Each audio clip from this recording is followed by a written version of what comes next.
Beloved brothers, sister and friends, greetings to all of you in the sweet name of our Lord Jesus Christ. பிரியமானவர்களே, இயேசு கிறிஸ்துவின் என்ற நாமத்தில் நான் உங்களை வாழ்த்துகிறேன். இந்த காலத்தில் பெற்றோர்கள் தங்களுடைய சொத்துக்களை பிள்ளைகளின் பேரில் எழுதி வைக்காவிட்டால் பெற்றோர்களை கொலை செய்வதும், அல்லது பெற்றோர்கள் முன்னிலையில் பெற்றோர்களுடைய சொத்துக்கள் அவர்கள் பெயரில் வருகின்ற வரையில் பெற்றோர்கள் முன்னிலையில் அன்பு காட்டுவது போலவும் பாசத்தை காட்டுவது போல நடித்து கொண்டு ஒரு முறை பெற்றோருடைய சொத்துக்கள் பிள்ளைகள் பேரில் வந்துவிட்டால் பெற்றோர்களை அனாதையாக்கி விடுவார்கள். அல்லது பணம் சம்பாதிக்க வேண்டும் என்று சொல்லி பெற்றோர்களை தனிமையில் விட்டுவிட்டு வெளிநாடுகளுக்கு சென்று விடுகிறார்கள். அப்படிப்பட்ட பெற்றோர்கள் நிச்சயமாக சந்தோஷமாக வாழ்வதற்கு வாய்ப்பே இல்லை. அவர்களுக்காக நாம் ஜெபிக்க வேண்டும். அப்படியாக தனிமையில் விடப்பட்ட பெற்றோர்களுக்கு இன்னொரு பெற்றோர்கள் யார் என்று சொன்னால் அவர் கர்த்தர் தான். சங்கீதம் 27:10 தாவீது இப்படியாக சொல்லுகிறான்: என் தாயும் என் தகப்பனும் என்னை கைவிட்டாலும் கர்த்தர் என்னை சேர்த்துக்கொள்வார்.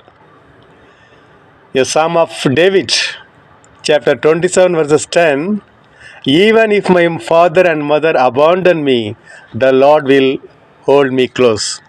ஆம், கிறிஸ்துவுக்குள் பிரியமானவர்களே, இப்படிப்பட்ட தனிமையில் ஏற்பட்ட பெற்றோர்கள் இன்று நம் சமுதாயத்தில் வாழ்ந்து கொண்டு தான் வருகிறார்கள். அவர்களுக்காக ஜெபிக்க வேண்டியது நம்முடைய கடமை. நிச்சயமாக அவர்கள் கண்ணீரோடும் கவலையோடு தான் வாழ்ந்து கொண்டிருப்பார்கள்.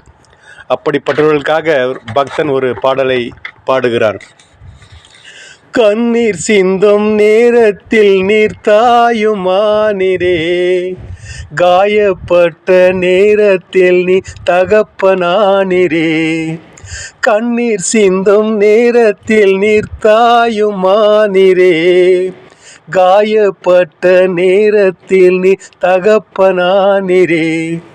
என் அம்மாவும் நீரே, என் அப்பாவும் நீரே, எனக்கெல்லாமே நீங்க தானப்பா. என் அம்மாவும் நீரே, என் அப்பாவும் நீரே, எனக்கெல்லாமே நீங்க தானப்பா.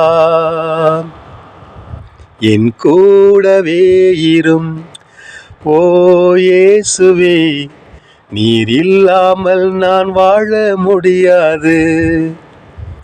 என் பக்கத்திலே இரும் ஓ இயேசுவே, நீர் இல்லாமல் நான் வாழ முடியாது.